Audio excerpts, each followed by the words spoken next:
Good evening, ladies and gentlemen. Deputy Sullivan, ladies and gentlemen, you're all very welcome here tonight. I'm absolutely delighted that the library is in the position to host this evening's book launch. We were privileged to have Liam here 2 weeks ago, I suppose. About 2 weeks ago, he did an amazing lecture on the subject of the Limerick Soviet, and he very kindly also shared his notes and slides for that lecture, which are now on the local studies section of the library website, if anybody wants to check that out.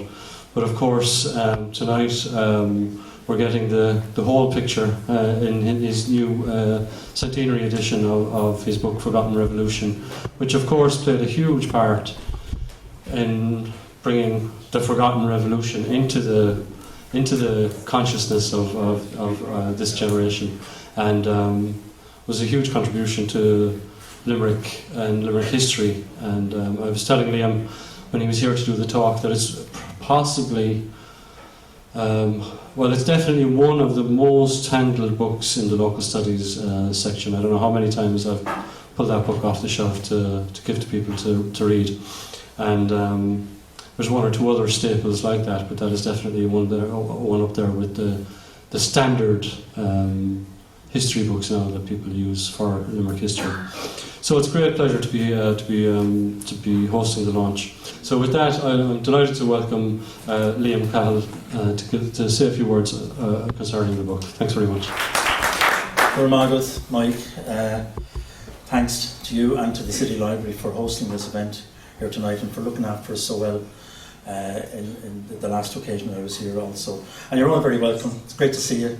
And on what is a very special occasion for me, I'm delighted to welcome here tonight Mike McNamara, the President of Limerick Council of Trade Unions. Somewhere in the audience is Orla Kelly, who helped me enormously in getting this book together and getting it to the point where it is now.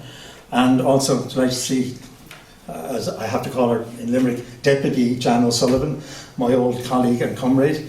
Thank you very much, and for your help as well in organising this occasion.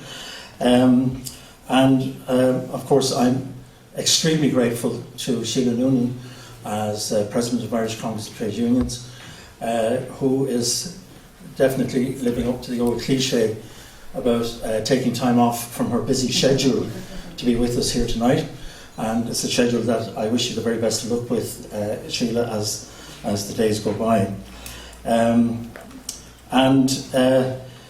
In having Sheila here as President of the Irish Congress of Trade Unions and Mike as President of the Limerick Council of Trade Unions, we actually have here 100 years on from the ending of the Soviet, two of the office holders who are equivalent to two of the main players in the events in Limerick here 100 years ago. Thomas Cassidy as President of the Irish Labour Party and Trade Union Congress, and of course John Cronin, who at this stage I hope after a month of a festival doesn't need any introduction to any of you. Also tonight I just want to say that I haven't bumped into everybody, but I know that we have with us a number of people who are descendants or related to members of the strike committee at the time. Micheál Mahoney is here. I think it was his great-grandfather is in that famous picture of all the men with all the moustaches. And Mike Keyes is here as well. I was talking to him earlier on. He's descended from Michael Keyes, who was one of the key railway workers' representatives in Limerick at the time. And I'm privileged that Aisling Wallace-Byrne is here with us as well, grandniece of Robert Byrne. Because on page 1 of the book, what I say is it began with the actual life and death by gunfire of a young man named Robert Byrne, Irish Republican and trade unionist. And I put a lot of thought and effort into the writing of this book, and it has taken a lot out of me, emotionally and physically. Because at some stage I became conscious of the responsibility that was on me to the women and men of the Soviet, as well as to Limerick itself, to tell their story as fully and fairly as possible. Then I became aware that what I was wrestling with was a pioneering and innovative framework to understand and explain plainly to everyone, to general readers, the often competing but sometimes complementary roles of the workers and their trade unions, with Sinn Féin, the Irish Volunteers, the Irish Republican Brotherhood, and even the Catholic Church in the years 1916 to 21. I think I may have succeeded, and I hope that I have laid a firm foundation that others can build on through research, writing and reflection to see the Limerick Soviet in a new light, not as some kind of exotic aberration in a far distant confraternity city, but rather what it really is, an important link in the chain of events that brought us to a truce and to a treaty. And to do this, I have focused deeply, using the new archives that are now available, on the events and the people of the Soviet itself.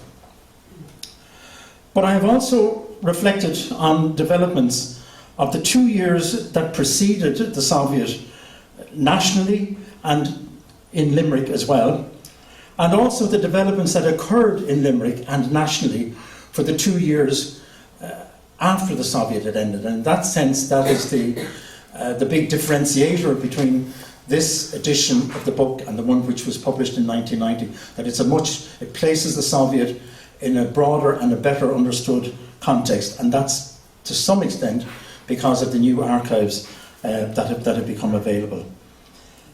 I think one of the highlights of the decade of centenaries has been the recovery of the role of women in the War of Independence.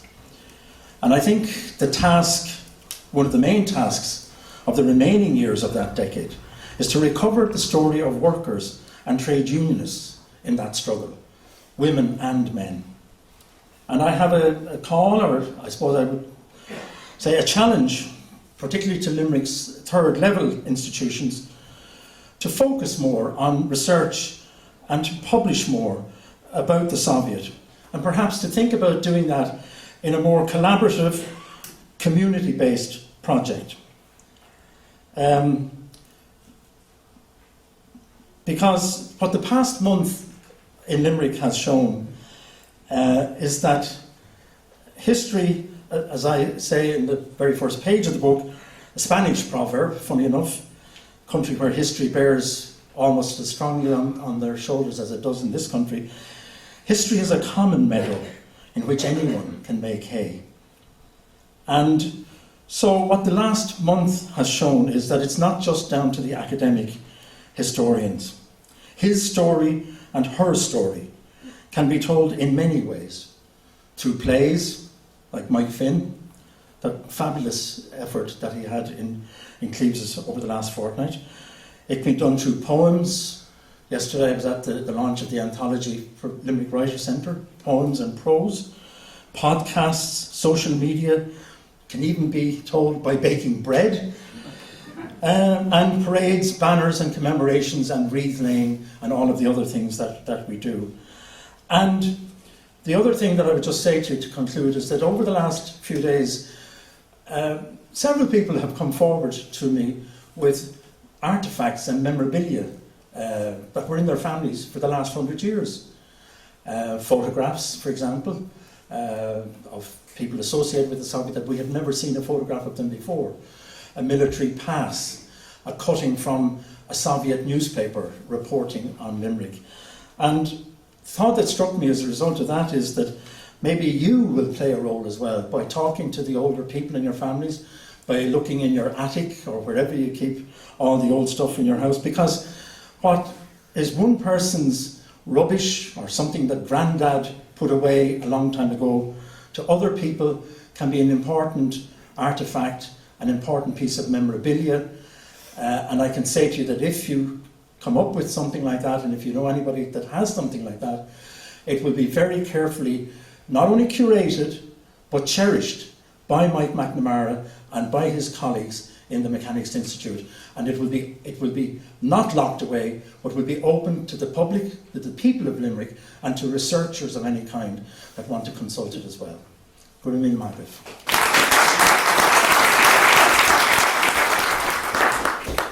Thanks very much, Liam.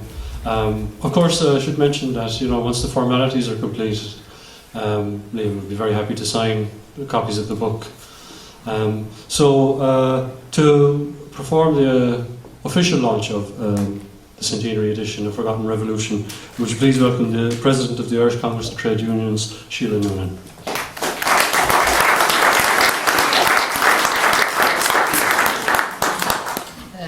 Granary Library, Fossocht an Curve Vergoludrenocht, Okard Specialta, Starul. I'm absolutely honoured as the current President of the Irish Congress of Trade Unions to be here this evening to celebrate this great occasion and the launch of this great book. It's a really important piece of history, and on behalf of the 700,000 organised members of trade unions in Ireland, North and South, I bring you greetings from all of them as part of this launch this evening. It's a particularly important event, as Liam has outlined, because history is very often forgotten. And although it was only 100 years ago, I think I was driving down today with a colleague of mine, and she wasn't very familiar with the story. So it's brilliant that you have shone a spotlight on it. And I think it's through the lens of the story of the Soviet we can learn a lot about history. I was reflecting about how history is taught, was taught, I should say, to those of us in primary school, and we can remember. And one of the things I was sharing with Liam earlier on in terms of the history of Limerick, of course, was the romanticism of the Patrick Sarsfield story, and we loved the Sarsfield is the word and Sarsfield is the name kind of code, and that had a great sense of kind of romance and history and adventure. But this beats it by a long shot altogether, to think that the whole city of Limerick could have been run by organised labour in such an efficient manner over the course of those number of days. So it's a hugely important story. But of course it's a story that's located in the really important centenary of celebration that we've all gone through. And I think that has shown history in such a completely different light. Because again, going back to our perhaps early experience of being taught history, it was very polarised, it was always very black and white. And what we have learnt, I think, in the last decade is how nuanced the story really is. I mean, I think the roots of the Forgotten Revolution probably go back to 1913, to the Great Strike and Lockout, through to the Irish Citizens' Army, on to the 1916 Rising, the anti-conscription strike, so that all of that were building up confidence in workers to be able to take on really important gestures and really important moments. But what also struck me about the story, and I think there's a resonance with the events that have been taking place in the last week, and I really want to congratulate a wide range of people here, not just Michael McNamara, but all of the other people that have been involved in making the story of the Limerick Soviet such a wide-ranging kind of events, a wide-ranging event with loads of different things over the last week. And of course that's brought together a strand of so many different people, as the Soviet did itself. For those of us who consider ourselves to work on the left, I think one of the things we always know is that it's a very contested area and can lead to a lot of bitter rows and bitter disputes and bitter analysis. But what was interesting, I think, about the Soviet is that so much came together in the single focus. I was particularly amused to read about some of the sections where you have the priests from Killaloo and the churches exhorting people to make sure to send the food in to the workers during the week, so we can see that kind of a heady mix of the Catholic Church, of nationalism, of communism, of socialism, everybody coming together under the one umbrella. And that's always the way it should be, because it's never that simple. But it is an absolutely astonishing story. And I want to indulge myself, if you don't mind, in two personal bits of this that overlap, because, as we say in Ireland, it's not 5 stages of separation, it's really only 1 stage of separation. The first relates to a bit of my own personal history. I'm a primary school teacher. I met a very nice gentleman here this evening called Mr. Brown, who said to me, "You'd know them a mile off with their short, tight hair." So I was nervously wondering had he detected me, but I think I just about managed to get away with it. Anyhow, This book celebrates 100 years ago, and 100 years ago my grandfather, a man called Tom Noonan, who hailed west of Limerick from Kerry regions, was the president of the Irish National Teachers Organisation. And in that particular year, he, as a member of the executive of the INTO, was involved in a very big dispute himself with the Catholic Church over some piece of work they were doing with the then English government around an Education Act. And at the time, the Catholic Church used to always turn up at the teacher conferences and provide a choir. But so cross were they with him that they said they wouldn't provide the choir. So he said, well, if that's the case, we'll take it was to be in Killarney. They took the conference up to Dublin. But leaving that aside, there's a very good reference here, I think, in the book in relation to the disposition of unions to the what was happening at the Limerick Soviet at the time. And particularly because INTO was a 32-county organisation. It was a 32-county organisation, so there was a call at the particular conference in Dublin to suspend the standing orders to discuss the Soviet. But that didn't play out very well with the Northern Ireland members of the INTO at the time because of the obvious very anti-British sentiment that was been exposed in it. And it's very well set out in the book, and it's very interesting. And how that story ended within the INTO, which is also mentioned in the book, is that actually 100 years ago this year, the Ulster Teacher Union was formed because what would be, we might call in sectarian terms, Protestant teachers left the INTO because of, I suppose, their perceived nationalist sympathies. So we see all of our history is very much entwined in this particular book. The other piece I was going to mention, and I mentioned it to Jan O'Sullivan and she gave me a wry smile, is there's a nice photograph in the book of a man called Alphonsus O'Mara, and I'm now going to admit that I'm married to a man called O'Mara, spent the same way, who has a tale coming back for that particular family, but I can assure you I've tamed any of his capitalist instincts, so I think we're fairly, and three of my children bear that surname again. But it is... the book is really, for those of us involved in the trade union movement and organised labour, I think it's an utterly fascinating account of how those workers really organised the response to the imposition of military rule, and how they organised the money and how they organised the food, and how they got the collaboration, I think, of all the traders and the employers in the town and the Catholic Church, and how it all went. It's just really an astonishing story. I was at a discussion earlier on this year with the Irish Labour History Society, and there's nothing like a group of labour historians in a room to really kind of agree or disagree or otherwise. I just sat back and listened, and of course we're all of course familiar with the could have, should have, would have result, if anything, if it had continued, and who was to blame, and Tom Johnson and the Labour Party ceding to Sinn Féin in the general election, and how life would all, it would have all ended happily ever after if it had gone a different way. But that is history, and I think this is very useful to see how that story played out. But the democratic programme, at least did get reflected in the first Dáil, even if it probably didn't get fully, the ideals didn't get fully translated for a particular period of time.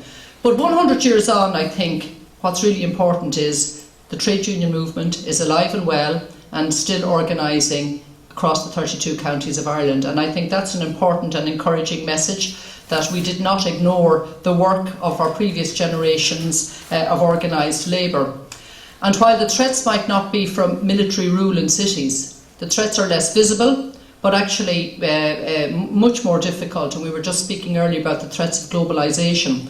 And so when we read, as we read this morning, that vulture funds or cuckoo funds can land in the country and buy up, before they're ever built, available properties, and speaking to Anne Cronin here, who does a lot of work with homelessness, it is nothing short of an outrage what is happening in this country in relation to homelessness and housing and what's happening to our citizens. And I've been very proud in the last year to be associated in a collaboration similar, we might say, to the Soviet, under the banner called Raise the Roof, and I'm giving it a shout out today on behalf of the Irish Congress of Trade Unions, which is an umbrella organisation involving, as the Soviet did, we have all the NGOs, political parties and trade unions coming together to really try to put a focus on the need for government to invest finally in decent public housing for its citizens, because this is not an issue that even brings us back 100 years. It brings us back to the famine, it brings us back to the fair and free sale and fixity of tenure, and it really is something I think that the trade union movement, people here tonight, hopefully will support. There's going to be a major rally, not in Limerick I have to say, but in Dublin on the 18th of May, where we can demonstrate our outrage 100 years on from this day, as a collective, as councils of trade unions, as organisations working with that. So history does repeat itself, sadly, in the housing setup. And hopefully maybe history will repeat itself here, and maybe we will have another Soviet in another place, and other historians in 100 years' time can come back and celebrate. This is a great evening. It is a great piece of work. It is a great story. While it has, as I said, a degree of almost romanticism about it, there is real learning in it. It's something we should all be proud of, but particularly I want to pick up on Liam's final point about how history really is about local stories created by the evidence of the artefacts that everybody has. And I think in the last decade we have seen that, and hopefully we will hear a lot more about it. So Gurumida Gohagif Asan Gura.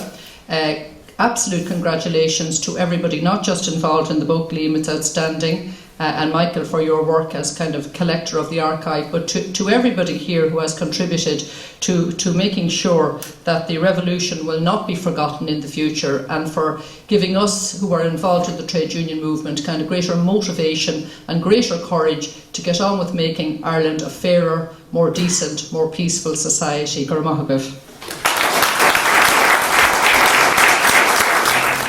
Sheila. Thank you. Finally, in terms of the formalities, I'd like to invite Mike McNamara, President of Limerick Council of Limerick Trade Council, isn't it? Council of Trade Unions. Okay, Mike just wants to say a few words. Thanks. Okay, ladies and gentlemen, Liam, Sheila, Deputy O'Sullivan, invited guests, brothers and sisters, comrades, get an opportunity to get that in there. This has been a fantastic festival here in Limerick, and I think just like back in 1919 when the story got out and got worldwide attention because of the Valentia Island cable, I think that the new type cable system being the social media formats, Twitter and so forth, we got the story out there once again right across the world. And I think it's important we continue to do that, and it's incumbent on all of us here. We came here tonight to celebrate the great people of 1919 for the great things they've done. And I said this yesterday as well, that just having a big round of applause and waving the flags and cheering each other shouldn't be where we leave this. We have a lot of work to do as a combined community, whether it is the trade union, community activists and so forth. And we've got to get out there and do that. As Sheila said, there's a lot to be done in relation to a housing campaign, and for people who can't do these campaigns for themselves, the homeless people and so forth. And when we look back at time, I know that when Sheila said as well that we should start some kind of a movement or a revolution so that people in 100 years' time will remember that. Well, I think that at the Mechanics Institute, at the very least, books will probably fade away over time. There's something cast in stone up there. It's going to last 100 years. And I know that we'll have a message and a legacy for people to remember this Soviet 200 years on, with the help of God and all the Soviet leaders, as they say. I would like to take the opportunity to thank everybody who has been involved in this. There are too many to probably name individually, but there are a few I need to thank, and more importantly, I think thanks has to go to Liam, and it goes back a step to Jim Kemmy before that as well. I think without Jim Kemmy's foresight in 1969, we may have lost this story altogether. Then we had the likes of Pat O'Connor, Joe Harrington, Patrick Malone, Mary O'Donnell, Marion Cody. We had Pat O'Connor, as I said, Frank Prendergast, and in the Limerick Council of Trade Unions, I want to pay a big tribute to my colleagues Jeremy Klosky, Frank MacDonald, Alan Douglas, Jack Burke, John Cantlin. I don't want to say that I've leaving anybody out now, so it's just a big shout out to everybody who has helped out in this. I'm kind of caught for names here now at this point in time, but everybody who has participated in it and made it such a success, and all the groups coming together, I think is very, very important. Each group had their own story to tell and their own way they wanted to tell it. And again, there's great credit due to Mike Finn and his team for the magnificent play that was put on. And I think that tells the story to a new generation and to a new audience, and hopefully that will continue to gather more momentum as we go on as well.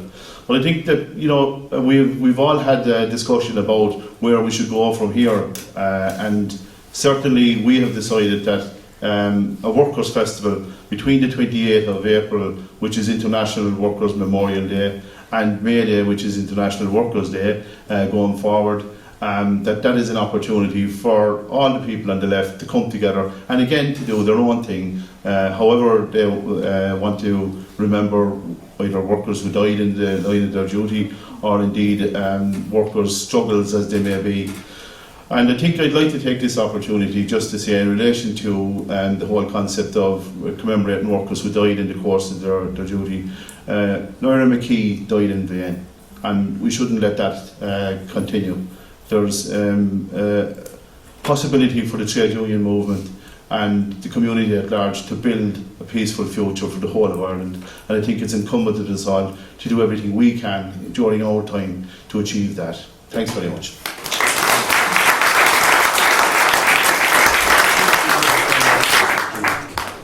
Very much, Mike. So that's all in terms of the formalities. So as I mentioned earlier, Liam would be very happy to sign copies of the book, and I'm sure he'd like me to thank you all as well very much for coming tonight, especially those who bought a copy of the book. So thanks very much, everybody.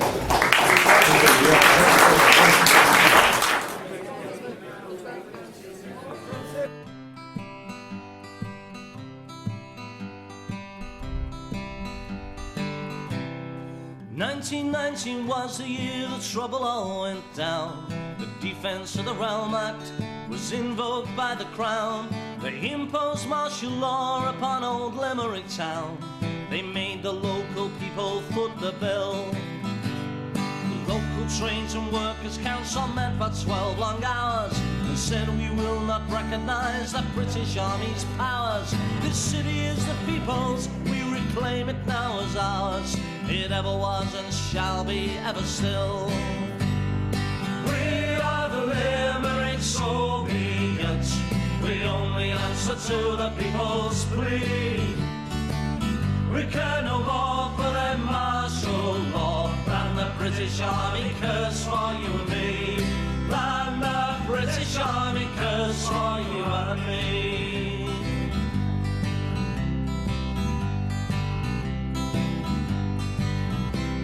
The printing workers laboured through the darkness of the night towards the population to resist the army's might. Within 2 hours the city walls proclaimed a general strike, and Limerick responded to the call. Workers in their thousands were parading through the streets. The Irish Times was horrified and called for their defeat. For the people were in charge now, not the army or elites. So they held the torch of freedom for us all. We are the Limerick Soviets. We only answer to the people's plea. We care no more for their martial law than the British Army curse for you and me. Than the British Army curse for you and me.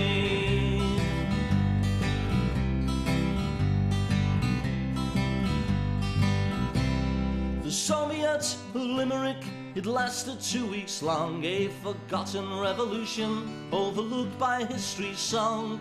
John Cronin and his strike committee's beacon has not gone. It lights the path to justice for us still. We are the Limerick Soviets. We only answer to the people's plea. We care no more for their martial law than the British Army curse for you and me. Than the British Army curse for you and me. We are the Limerick Soviets. We only to the people's plea. We cannot walk with them martial law, and the British Army curse for you and me. And the British Army curse for you and me. And the British Army curse for you and me.